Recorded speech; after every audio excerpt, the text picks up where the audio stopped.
Ohio Oil and Gas Today. Presented by Go Frac, U.S. Bank, The Learning Jungle on Main Street, and David R. Hill Incorporated. And we're back on Ohio Oil and Gas Today. We're going to be speaking with Shawn Bennett. Shawn is the Field Director for Energy in Depth here in southeastern Ohio, and he's going to be telling us about some of the basics of hydraulic fracturing, kind of giving us a little primer on how that drilling process works. Thanks for joining us today, Shawn. Oh, thanks for having me. Absolutely. So for those unfamiliar with this process, hydraulic fracturing, maybe give us a Reader's Digest version of how the oil and gas come out of the ground from the time the companies get here to the time that it starts coming up. Okay, well, I mean, I guess the first distinction that needs to be made is hydraulic fracturing is just a process. It's actually a completion process. It takes about 2 weeks. So before you have to go through the planning to developing the well. But just in regards to hydraulic fracturing, it's essentially taking water and sand. And I have a piece of Utica shale here, and as well as the sand.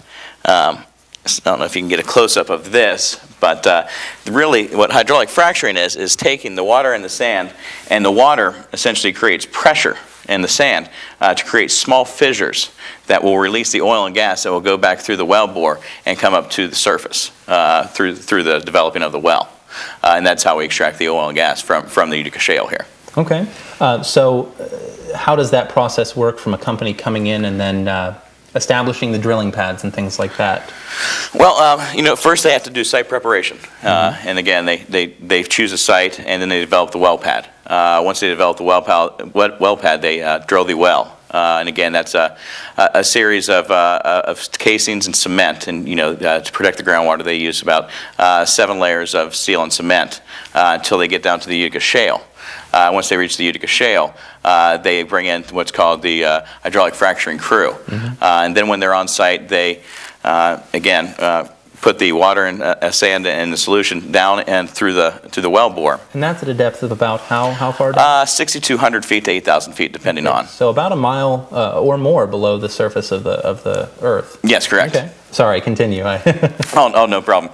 And once they start hydraulic fracturing, again, it's pushing that sand and that water and creating those fissures, opening it up, and the oil and liquids actually follow the path of least resistance, going back up through the well bore, back up to where you can produce the oil and gas. Okay, so locally speaking, where are we in this process of, we talk about the incoming oil and gas boom. Where are we in that process? We're in the leasing and exploration phase at the moment. We're probably going to see leasing and exploration phase for the next 1.5 to 2 years. Then we're going to be into full development, and that's when it's really like surveying a piece of property. They go out and they see where they need to be, and once they get a good read back, then they're going to come in and do full production.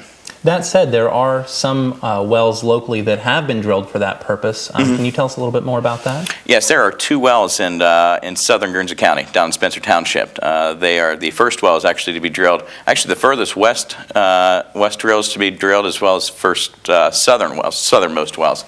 And those are actually producing down in Spencer Township since probably about last month. And we won't have any readings on that probably for, who knows, maybe the next 3 months or so. Okay. So, hydraulic fracturing has become sort of a buzzword and a controversial topic at that. But I've heard a lot of industry people say that it's been used safely in Ohio for 60 years. Why is it that all of a sudden it's becoming this topic as though it's a new technology?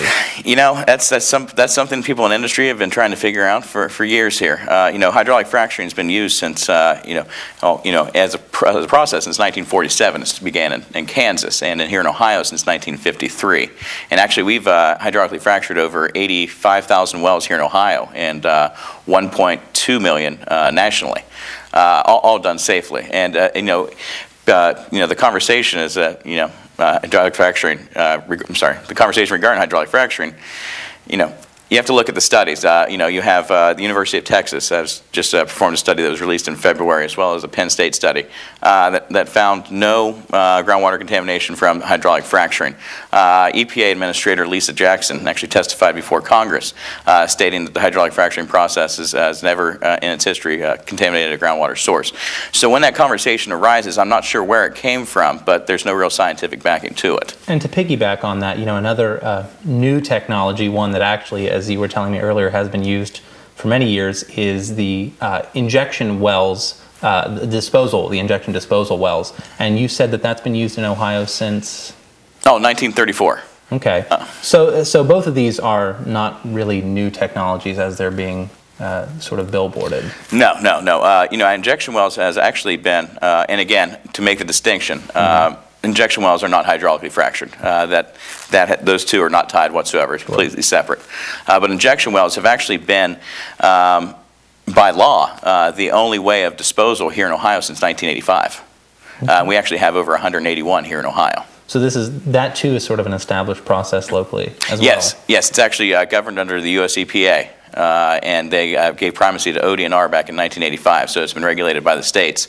But it is the preferred method of disposal of waste by the US EPA.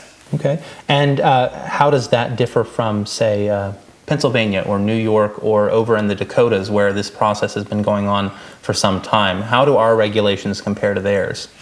Oh, we have very, very strong regulations. In fact, back in 2010, Senate Bill 165, signed by then Governor Strickland, had bipartisan support, passed the legislature, and what they did was actually completely strip down the Oil and Gas Law 1513, and 1513, and then just rebuild it back up to bring it up to today's specs. So they did a complete overhaul of the oil and gas regulations. And back in January of 2011, a peer-reviewed group of regulators and environmental groups and industry came together and studied our oil and gas law and found it to be very, very well managed and actually had a lot to offer other states, was one of their comments. And do you know if there are other pieces of legislation that are going to be coming up regarding regulations in Ohio? I don't know. There's some touted, but you don't know until they reach the legislature. Sure. Okay. Well, Shawn, thank you for joining us today, and I'm hoping that we can get the conversation going in a more let's say enlightened direction. There's a whole lot of misinformation out there, so I'm hoping you'll join us again, and we can clear up some of these things in the future. It would be my pleasure. All right. Thanks, Shawn. Thank you. When we come back, we're going to be talking to Joe Sexton, who's going to be telling us more about the economic impact and what local businesses and residents can see. That's when we come back on Ohio Oil and Gas Today. And don't forget, for more information on the incoming oil and gas boom in southeastern Ohio, for links to other resources, or to watch videos of this or other episodes of Ohio Oil and Gas Today, you can visit our website, ohiooilandgastoday.com.